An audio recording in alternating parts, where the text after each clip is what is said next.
Juliet, as based on my ordination into ministry. I'm actually Ni Obu. I grew up in a very unique polygamous home. My father was a diplomat, but he chose polygamy. And sometimes I asked him why he chose polygamy. He said, oh, they needed a lot of children in my clan and all that. So I grew up with a fractured home in the sense of what polygamy is from the point of women, but my dad was a unifier. He believed that all of us were equal, male and female.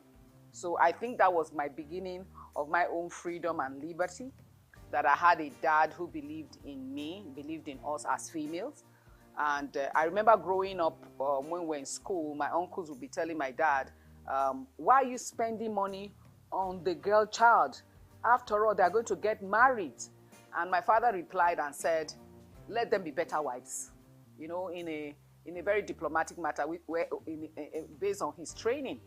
And so I grew up with that level of understanding. Yet I didn't really have confidence because my mom is a Benin princess from the royal house of the Benin kingdom. And she married my dad, not as the first wife, as one of the wives. I think I'm in the 11th child or something like that. We had more girls than boys, and later a lot of boys. And so my mom stayed, but she couldn't cope. She had her own issues. And I grew up with my dad. So I was taken away, and I grew up with my dad. So, and I didn't even see my mom till I was about 13 or so. I mean, anybody could have been my mom at that time. I didn't know who. But my dad loved me, though we had issues, rancors within the wives and within the children. And I grew up with a very low self-esteem, having my mom not being there, and I was told I was not beautiful. I was maligned, but I was intelligent. As a girl child, I was highly intelligent, an unusual intelligence at that time. I didn't see it as intelligence. I just thought it was normal. It's as I walked through life that I found out that I was actually quite intelligent, because I was always coming top three. And again, maybe because my mom wasn't around, I needed to prove my point or prove myself. I don't know. But I became a Christian early. I contacted Christianity as a born-again Christian as a teenager. I think for me that became the revolution. God became my revolution, because my dad was there and was not there. Being a diplomat and eventually being an executive in many organizations, chairman of John Holt, and doing a whole lot of things as a leader. Not just leader as a dad. He also had to also take responsibility for his community and his cousins, his relatives. In short, my father was playing God in the lives of many. So he wasn't really available as a dad, but he also did his duty of expressing how much he could express. But as a typical African, I don't think he could express as much as he should, and he should have taken some stance that he shouldn't have allowed, the things that were happening within the home. And so I grew up on one side with a low self-esteem. I didn't really understand that it was a low self-esteem, but it was, because as I grew older, I could understand that even when people tell me that I'm beautiful, I am fine, I'll look at them and say, this one wants to sleep with me. That's why he's expressing the fact. So, but I focused on my education. I focused on my Christianity. I made my silly mistakes as teenagers, but I was so focused. If there's anything that my life counts for, is that I was a focused child. I was not careless with my life. My siblings could not understand my seriousness. I was a very serious child. I did not, when I make mistakes, I chastise myself. I don't wait for people to chastise me. And I think I grew up with that. So I also had a philosophy of the fact that I didn't want to be dual. What you see is what you get. And I didn't want to be a hypocrite. If anything I hated as growing up as a child were backstabbers, biters, and hypocrites. And I had a lot of that within my family background. As a polygamous home, you expect that. Different wives, different camps, different children, and different ways. Everybody trying to take sides. But because I was the only child of my mom for my dad, I didn't take sides. So I also had that as a philosophy. I never take sides. I must hear from all parties. And people hate me for that. because they expect me to lean towards them because they have told me something about someone. And I said, no, let's call the someone up. And let's settle the matter. We're supposed to be Christians, so let's settle the matter. So people didn't really like coming to me to talk because they know I won't gossip. I don't slander. I tell you, if I don't have the assurance to tell you upfront, I will not say it. If I say it, I will say it very subtly, but I cannot boldly just bring someone down. And that's part of my philosophy. I never do it. I confront issues, even now boldly, more boldly, because over the years, as I grew up in Christianity, I started leadership early. By the time I was in secondary school, I was already a leader in fellowship, and also more so I was head girl. Because of that focused girl child and also my intelligence, I was head girl. And double back into university, I joined a fellowship. I was also a leader. So my position in leadership has always been glaring. During my youth service, that's the most funny one. My youth service was in Katsina. The camp was in Katsina, but I served in Jos. And I was the only female platoon leader. I had 33 people under me. So, and I became platoon leader, again, this focused and serious woman and intelligent. So I got to camp on time. I am adverse to lateness to a certain degree. If I'm late, I take responsibility for being late and not to make excuses, because people use traffic to make excuses. Traffic has always been in Lagos. My father taught me that. My father was never late. So I grew up with that, never late. So if I'm late, I take responsibility. And so that focused girl child gave me that position to be the only female platoon leader at that time in 1991. And so I've been comfortable. So you can see people have to take permission from me to go to town. I'm in charge and all that. So I've been thrown into leadership early. And I had a challenge because I grew up now in a polygamous home, and we were in the village often. And my father was so concerned to ensure the cultural context of the hometown. My father is Idoma. My mother is Bini. I'm married to an Ishekiri, whose mother is Souq. So you can see that I'm a bona fide Nigerian. And also my father raised us up for citizenship. He believed that these were men in the 70s, 60s, and 70s who believed that the identification of a nation, your identity, was important. So nationalism was something that we're used to at home. As we were growing up, we had to read the newspaper every day. We had to listen to the 9 o'clock news. You know, those kind of strict ways of being conscious. Of course, some of my siblings didn't take it serious. But again, this serious girl child, everything her dad told her to do, she took it seriously. And so I grew up with that kind of mindset. But, you know, it was when I looked back, I knew how serious I was. But in the process, I thought it was normal. This is who I am. And so I grew up in that particular kind of background of not my father making us serious, though my father himself was serious. And I think somebody saw me and said, a female child that has her father's mannerism. Not necessarily the integrity of the looks. I shared the looks between both of them, but mostly my mom. But in my character, I have a lot of my dad. So that helped me launch into leadership, because I had a question about women leading because of what I saw around me. The docility of womanhood, the oppression of women, and even the woman permission to be docile and lack of productivity questioned my heart. So as I was growing up, that questioning became the answer to what I do today in women leadership. And I also train for national transformational principles and leadership. Understand that leadership is at the core of all issues of life. If we get the right leader, you get the right solutions. So that has been a summary of my story, that even in my getting married, I was conscious that I knew who I was at that time very clearly. So whoever was going to get married, I could not lose my identity.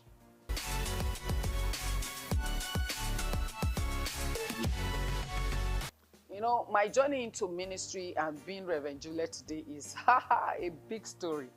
You know, I always tell people the last place I wanted to do was to do ministry.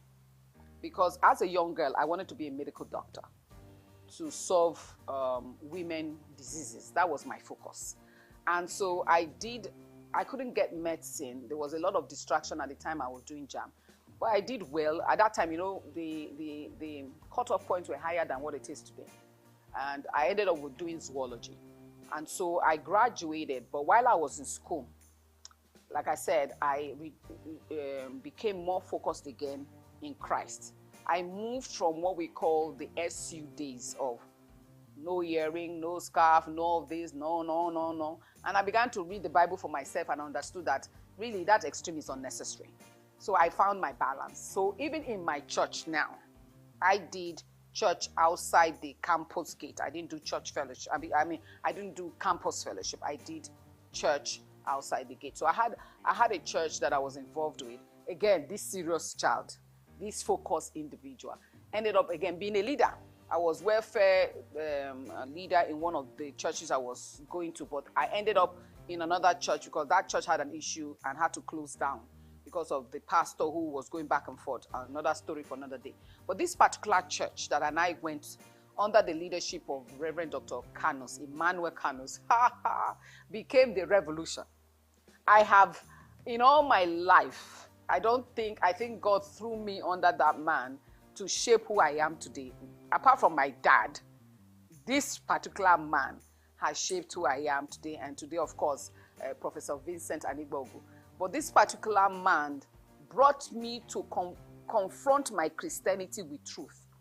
And he kept repeating phrases in the days of Dr. Miles Moron's teachings of when the purpose of a thing is not known, abuse is inevitable. So we grew up with that thought in the late 80s with such understanding.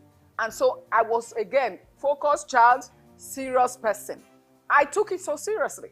And here I was, I now began to seek the Lord for my purpose, wondering what's the reason for why I'm on earth. I'm a woman, I'm going to get married, I'm going to have children. What is my life? Is that what life is all about? And God began to show me that life is more than that. Life is more than that. And so in 1992, I had a call to ministry to understand that my life is going to be focused on a call. I had a visitation, August 1992, to write down the vision of my life at that time in a summary, based on my understanding. So you can imagine 1992. Right now I'm 55. And that was the time I became a deacon also in charge of prayer. My pastor had already trained me. I have never seen such, at that time I almost called it wickedness. For me it was, who sent this man to me? What did I do to him? Why is he picking on me? You know, he will lock me up in a room with a key and tell me to pray all day. And I'm saying, why is it me you're telling to pray? Jack is there, Jill is here, Jonah is there. Why me? But I did not know that that was the best thing of the real me emerging slowly. And so I became a deacon by 92 or so, as the youngest deacon at that time with adults. I remember during the elections, towards the elections of Abiola and co, that the nation was in great contention at that time. My pastor made us pray for 40 days. We had a 40 days all night. That is the kind of training. So I was trained in the word, I was trained in the prayer, and I found my purpose in 92. But the Lord told me it is not time. So by 1999, he said, as we enter the new millennium, it is time for your call. And the fundamental call was premised on that fold of the female leader, raising a generation of women leaders to understand that they can lead alongside with men and yet not usurp authority. We can all work together and make the world a better place. And so I began to focus on that. So by 2002, the necessity of my ordination came. I needed to be ordained. I mean, I thought it was not necessary. Since I've already become a deacon as a young girl, I can just do the work of God. I wanted to go back to school to do medicine. I got married at 95, and I wanted to still do my medicine. I was adamant. And here I was, God said, no, that's not the path I've chosen for you. This is the path I've chosen for you. And with a great bang, it was with a great knock on my head to remind me that I am the clay, he is the poorer. And so by 2002, I had to do my ordination under the same Reverend Canos. At that time, I had led Jos. This was in Jos. So I had to go back to Jos for my ordination. And in the presence of Reverend Emmanuel Canos and Prophet Emmanuel Kure, I was ordained into what we call ministry, where I was ordained as a reverend to now handle the call of God. And that became the journey of my ordination into the different seasons of my life.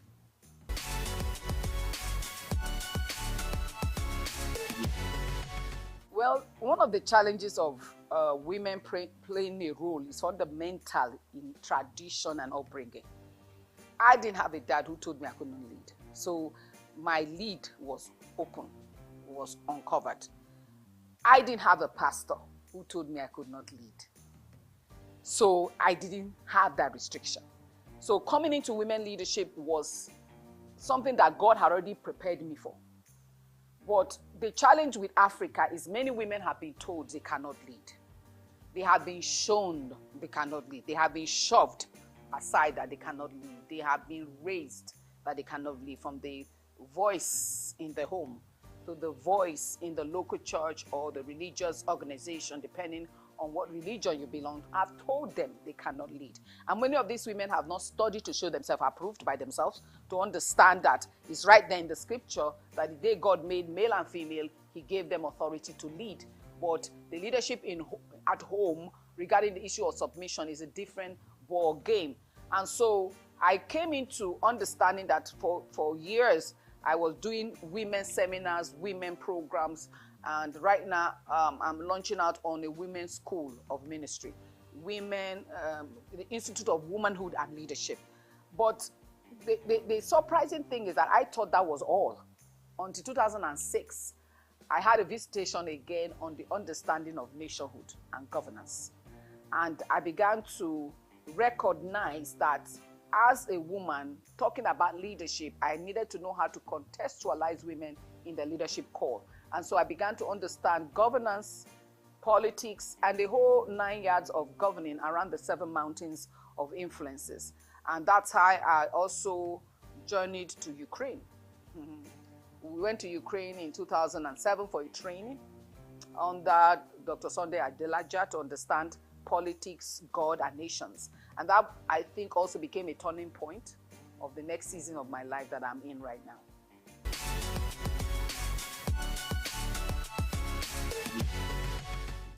Okay, I had the opportunity to be trained. Training is always important. In 2008, I'm one of the first graduates of the Institute for National Transformation under the leadership of Professor Vincent Adigbogu and a woman, his wife, we call her Mama Peggy Adigbogu. So it's a course that we do for 5 months, and you have to also have a project for transformation. So we teach leadership skills, we teach nationhood principles, and we teach a whole lot of soft skills and hard skills. And so going through that institution brought me, apart from the training of 2 weeks in Ukraine, and I had to now do this training for 5 months, and I had to do a project for transformation. And I had to recognize the power of leadership. And by God's grace, in the last 12 years of my life, or a decade plus, if I must say, I've been researching on leadership and nationhood. Unfortunately, I don't have the PhD to back it up yet, but it's loaded. But what I know, I think I can get a PhD within a short while, because I have done so much study to understand that indeed what John Maxwell said, everything rises and falls on leadership, is a fact, is a principle, beyond gender, beyond culture and people. And so Africa's challenge in leadership is that Africa understands positional leadership. She understands that leaders should have position of authority, being a chief, being a politician, as a senator, a president, a governor, and whatever the 9 yards of leaders occupy. But they do not understand that leadership or leaders were designed for service. The problem in African leadership is that we are still under what we call the feudalism. The feudal system that believes leaders oppress others, leaders and authority to have the big share, while other people share a million, or people share the small share. So that psychological understanding of leadership has been behind everything Africa is going through. It's the spirit of feudalism. And Europe also had the issue of feudalism. The West, United States, and many nations also had the challenges of feudalism. But people began to see a superior leadership of what is called servant leadership, meaning that when I take a leadership position, it is tied to leadership functionality to serve. If I'm unwilling to serve, I should not take that position. So Africa is still in that body of thinking that when I become a leader, it's like a chiefdom. It's like a chieftaincy. It's like authority has been given to me now to rule and to dominate and to be the center of the whole circle. And so that psychological effect of Africans thinking in that light has been the reason why we have suffered that with all the resources, because we're unwilling to serve. It takes you serving to find solution and to decode the issues and take people out of their quagmire because you believe in them. And again, religiously, many of us have been stained by a religious concept of the lack of understanding of what true leadership is all about. And those kinds of things are also the reason why we don't have the leadership we desire. We have more of the leadership we deserve because we haven't trained our people, even those who are elites, are what we call elite capture. They have captured the society for their own benefit, the benefit of their own families first and their own cronies. They are not thinking nation, they are not thinking nationality. And so the sacrifice required, leadership is about sacrifice, about servanthood, is about giving. In short, giving to your last, giving unto death, if it may be that, as described.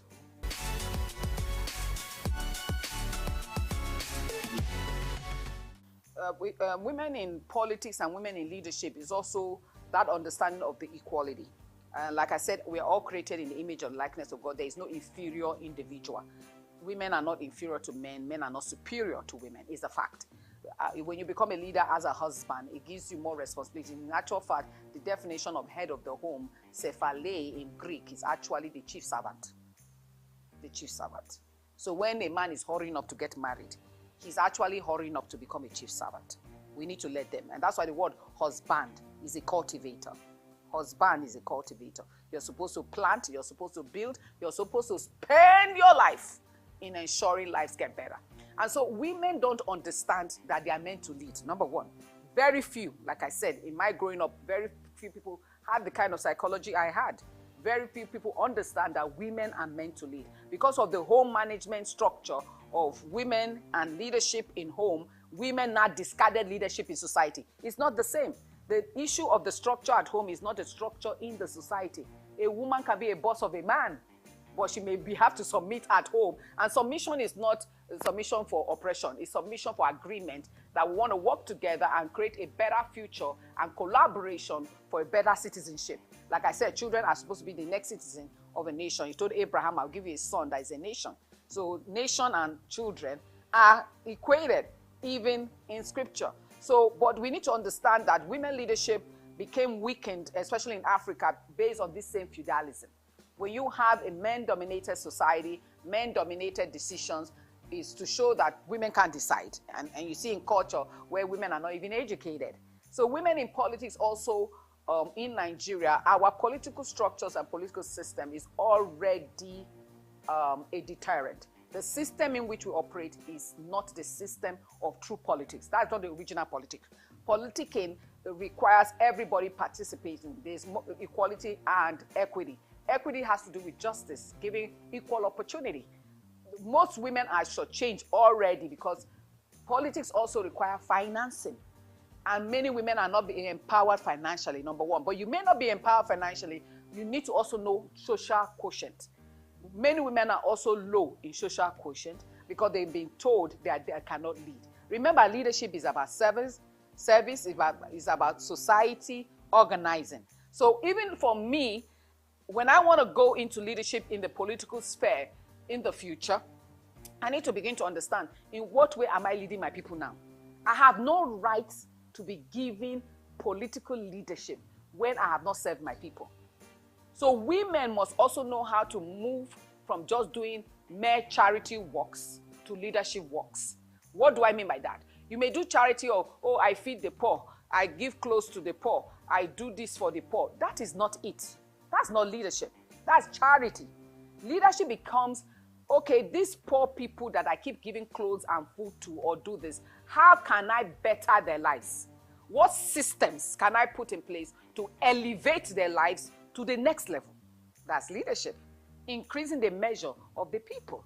Solving the societal problems. So how many societal problems am I willing to solve for me to deserve to lead? That's why it is abnormal for us to have leaders in the political sector who are not leading their people, who have not served their people. That's why we don't have politics yet. We just have the shadow of it for now. And that's why as a people, we must begin to have elite class who can speak out, organize for us to change the system and educate even more of the followers and even the politicians. Because the followers themselves are the problem, who are supposed to be leaders following leaders. They themselves are survivors rather than followers. They just want to survive. So at a political season, political money goes up and down and people are just thinking about their immediate problem because they have been conditioned like that by these evil rulers to make them survivors rather than citizens. So citizenship has not been formed in Nigeria. It used to be, but we have really, really lost it over the years. So our responsibility as a society is to ensure that we teach women that leadership principles and that they can do it. And when you don't have money, you do what we call, you organize yourself maybe around either a cooperative whereby you raise women together with yourself, have quantum power, so that at the day you need to really lead, you have people who are following. You don't just jump on leadership because maybe you have a spouse or a relative who was once a leader. It doesn't work that way.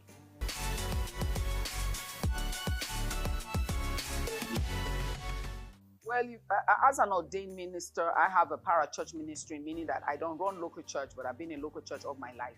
I can say at this point in time, we are not, with all audacity. I mean, at 55, I can't apologize. I've been a Christian over 40 years, 41, I think now. And so I can't apologize for that statement I just made. We have failed in that again. The failure is not as a failure of wickedness. I need to put it in context. It's a failure of what we believe churches. We inherited a church system from the United States when United States church system was in crisis. Yes, Christianity had been in Nigeria, Pentecostal, Catholic longer, over 100 years, Pentecostal almost 100 years, or 100 years, about 100 years actually, but the other branches of the Orthodox churches over 100 years. And 200 years of church in Africa. The exit report is still high illiteracy. And one of the purposes of the Bible was for people to be able to read it. That's why it was written. So education was at the very fundamental level of God. Why do we still have high illiteracy? Because the church has not focused on understanding why. Number two, we have high level of sicknesses and diseases. Fundamental sickness and disease that should be solved by solution. The healing ministry is the only one with a plural, meaning God heals in many faceted. He doesn't heal just by laying on hands. There's medicine, there is a herbal, good health, good living, right? We have high level. Then high level of poverty. Poverty is not a final injunction. So when we say the poor people will always be with us, it's not a final junction. It's not a fate, F-A-T-E. It is to make us realize that you will always have a project for the poor to lift them out of poverty, because one of the context of Isaiah 61 is that the gospel for the poor must be preached. So poverty, God is against it. That's why he gave natural resources. He didn't give human being natural resources to remain them poor. Four, we still have oppression. And so the church needs to understand that the word church, when Jesus himself mentioned church, it meant the word ecclesia. Ecclesia has two interpretations. A coming together of a people, but there's one fundamental interpretation is legislative power, decisive power.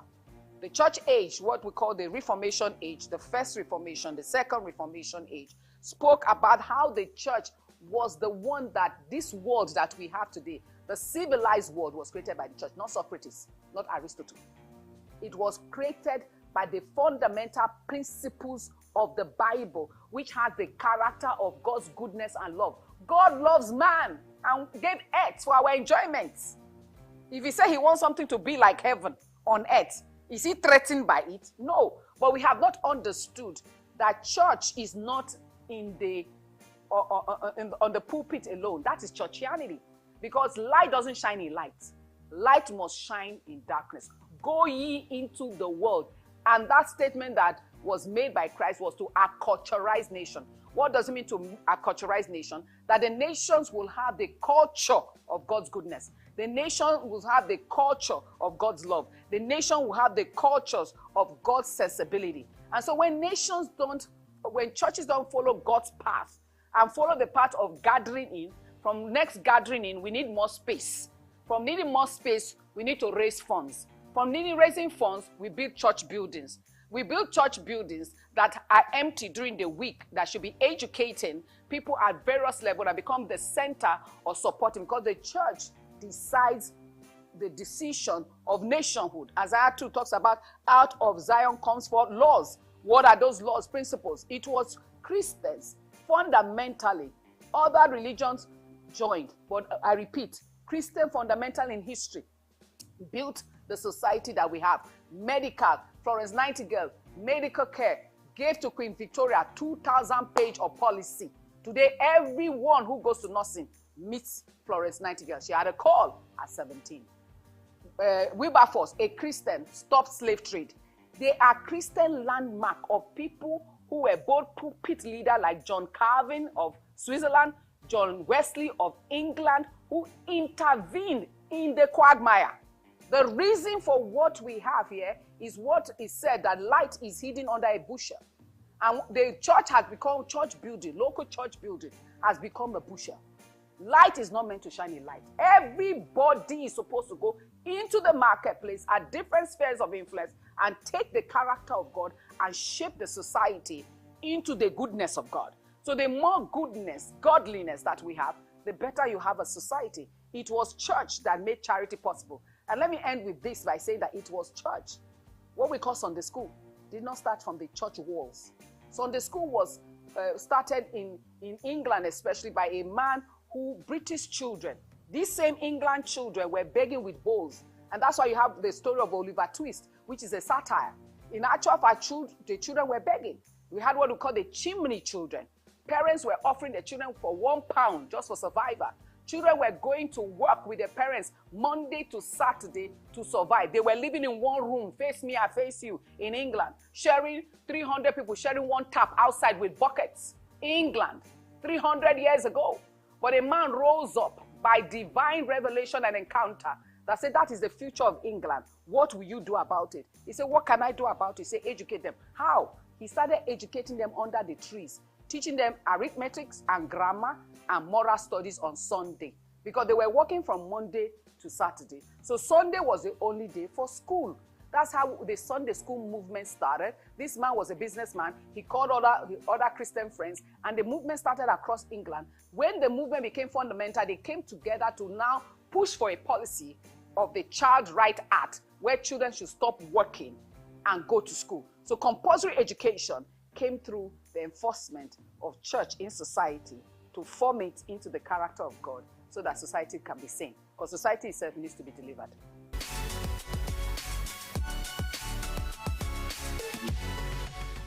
You know, when people say the loss of value, I have a problem, because the value has not really been there in strength. It was there a bit based on the fact that when the Europeans came, we will not deny they taught us certain things through the local churches of that day, which is brilliant.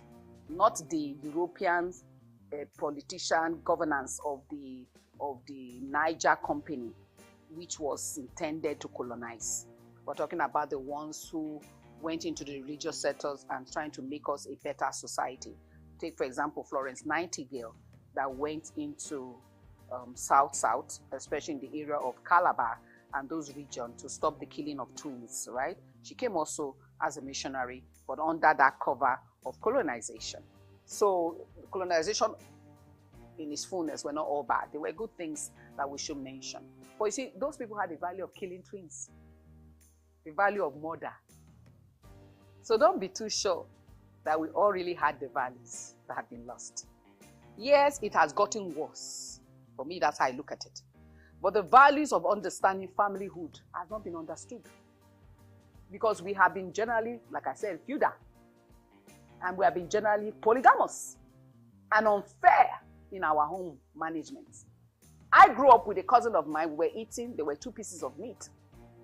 My cousin takes the 2 pieces of meat and tells me in my own father's house that I should not eat the 2 pieces of meat, that if I eat meat, I will become a thief. Children should not eat egg. I mean, some of us know about those stories. The new generation may be wanting to say, what's she talking about? But it happened. Is that values? Are those values? Values of cheating? I was passing Shomolu a few years ago, over a decade, and a child was young, washing plates. A basin of plates, I think it was like an eatery or something, a buka, and the child was washing plates all by himself. And the Lord told me, say, you see that child, he's going to grow up rebellious against adults because he'll believe that he has been oppressed. He too is going to make other children wash as he is. Because how do you get a 9-year-old, because estimating is about 9, 10, to wash a whole lot of plates? Where are the adults who should work? Children are not meant to work those kind of work. Children's work must be scaled up according to their age. But in Africa, our children are enslaved. Children are actually born to work on the farms. So by the time the Europeans were taking us to go and work on their own farms, they were doing what we were doing to ourselves. So do we really have the values? So therefore, this value issue needs to be redefined. Because when you say values, where are you coming from? The values Africa need now is the values from God, His goodness, His kindness, His mercy towards one another. And that value has become more scaling when greed has also increased. The level of greed, the lack of understanding of parenting, and the seasons of our life, even as women, one party has to understand. That's the price of marriage now. In the marriage, a woman needs to understand her fundamental role also is raising children. So she needs to balance life between work and children. It's a fact. It's not something, but that doesn't make her less. It makes her even more special because those who serve are always greater. So she'll have a greater reward by raising children with value. When parents are absent, especially moms, that child will have a psychosis that will affect the society. So when we talk about what is happening within Africa, we're looking at Africa did not get it right in parenting. We can't copy the West. I don't believe in copying the West. I believe in copying the values of God. The West herself has mixed up a lot of things that she needs to deal with and unbundle herself of it. But we are being given a clean slate. We have one of the greatest opportunities apart from India. We have the highest youth population in the world. And therefore, it's an opportunity for us to train a new African, a new Nigerian that has the value system of godliness, of kindness, of purpose. That was what shaped Europe. That is what shaped United Arab Emirates. That is what shaped Singapore. And Malaysia copied Singapore. Guess what? China actually copied Singapore too.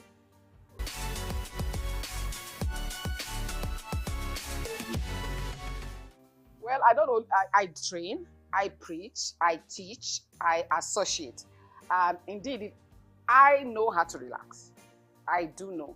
I watch movies. I love watching movies because they tell stories, and I use them also to teach because in movies our values unbundle. So in movies I begin to cancel some values. I say, no, that's the wrong value. So I use movies to relax. I also read, but reading is not my stronger point, but I read because I'm a leader. I have to keep researching and keep reading and reading and reading. My favorite food, one of my favorite food is plantain from when I was young. Plantain and eggs, plantain and any sauce. I'm just a lover of plantain. My major is plantain. And colors, I like pastel color. I like bright and beautiful. I believe beauty is part of the packaging of the woman leader or anybody else. So looking good, it doesn't have to be excessive, but it has to be done properly. So you don't go about looking so dowdy and lost. I believe that whatever you're wearing should increase your confidence and your outlook. So I'm a believer that life is good, especially when we take it from the perspective of God. A God who created life and gave it to us, how could he be that bad? How can he give us an earth and wants to destroy us? The destruction of the earth is human beings. Whatever is happening on the earth, we are responsible. But if we would be at the center of God's agenda, we will enjoy our life. And that has been my philosophy, an understanding that everything stems for how you see God. How you see God will determine how you lead.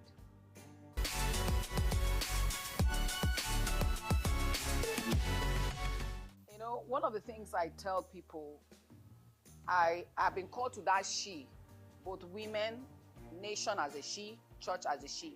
But the female as a child, I want to let her know that she's not inferior.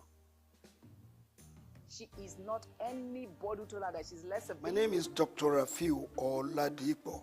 My name is Baba Jalal Repega. I'm Reverend Juliet Binitie. I'm Godio Didi. My name is Professor Oladokun Suleiman. Souq News is on the ground, loading. Very enlightening, very educative, and entertaining. Thank you to Souq News. So I'm happy that Souq TV has come into existence. I'm happy to be here in the Souq News. I want to encourage you to subscribe to the channel and keep watching news that makes sense. As Browning said, one's extension of one's reach should not exceed one's grasp, or what is heaven for. And I think Souq News is doing that.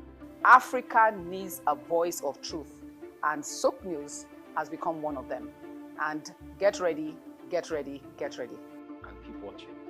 Keep watching Souq News. Keep watching Souq News. It's a place to be. Keep watching Souq News.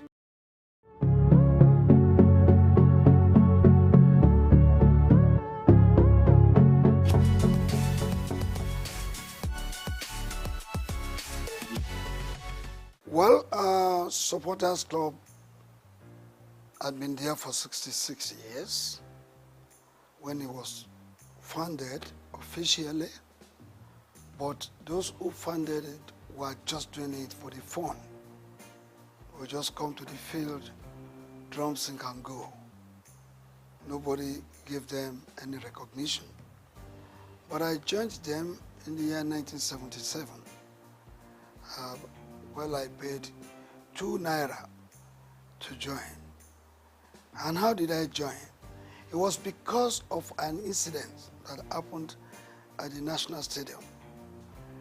The Shooting Stars of Ibadan and the Bendel Insurance of Benin were playing the semi-final of the FA competition that year. And I had to go to enter the stadium. I paid 4 naira to watch the game. But while entering the stadium, the whole place was filled. And when I got inside, there was no place for me to sit down. So many of us were standing out there, people outside the gate of the stadium. There were more than the people right inside. So as at a point in time, while standing, some people just took me off ground and threw me into the crowd. And I started rolling until I landed on the culvert, concrete. Concrete slab. Before I knew it, over 50 people were on my top. And I could no longer breathe. So to me that day, it appeared I was going to die. But through the grace of God, I was able to wriggle out myself of that position. And the man directly on top of me had to leave, because what I did was by biting him. And I had to struggle to go under the concrete slab. And I was right there for the first half of the game, 45 minutes. I was right there under the concrete slab. I couldn't watch the game. It was the breeze that was coming from the outer part of the stadium that saved the situation. After the first half, you know, people will get up to go to the toilets, to go and buy drinks and meet their friends. I had the opportunity of coming out, and a good Samaritan gave me a small place to sit. Even at that, I was very unconscious. I was not comfortable. But the game ended. It was a drawn game. When the game ended, everybody left the stadium, but because I wasn't very comfortable, I had to wait in the stadium for like an hour and a half before I left. So when I left and I got home, 9 p.m. network news, breaking news. 32 people died in the stadium that day. And that, the thought came to me. I probably could have been one of them. But I thank God. That was what informed my decision to say, I will not go to the stadium again until I have the best way to go into the stadium without being killed, maimed, or injured. And I decided to move with those people, and I joined them. But then we were just doing it. Maybe 20 of us, 15, 30 of us, we meet under the trees of the National Stadium, and we go home. And since that period, immediately I became a member, I introduced what they call flag bearing. When from 1977 to 1990, every Nigerian team that came out of the tunnel or goes out there outside Nigeria to play, you will see the Nigerian green, white, green flag being carried by one person. It's me. I did that flag bearing for 13 whole years. Whenever the team is played, I will be there with them, whether it's the Super Eagles, the under 20, the under 23, the Falcons, and the rest, all our national teams. Even our club sides going out to play Continental, when you see the green, white, green of Nigeria, I used to be the one carrying that flag. So I was with them, and I rose within the ranks from being an assistant secretary to becoming the national secretary and also the chairman of the disciplinary panel of the Nigerian Football Supporters Club. And by 1990, I was voted to be the chairman. That was when the thoughts of registering the club came. So when you hear that the Nigerian Football Supporters Club founder, officially because of its registration, I did the registration. Registering the club, I moved it from Lagos to Ibadan, Oyo State. I'm an Ibadan man. Charity begins at home, they say. So I went to Ibadan. From Ibadan, I moved to Bauchi. I moved to Abuja, Kano, Port Harcourt, all the states of the Federation. By 1992, I went to Cote d'Ivoire, in Abidjan precisely, to launch the Supporters Club. I went there physically, bringing the Nigerians together, those living in Abidjan. I formed the Supporters Club and launched it officially. I left that place, I went to Ghana. I launched it in Ghana. Leaving Ghana, I went to Gambia. I went to Burkina Faso. I went to Mali. I went to Republic of Benin. I went to Togo.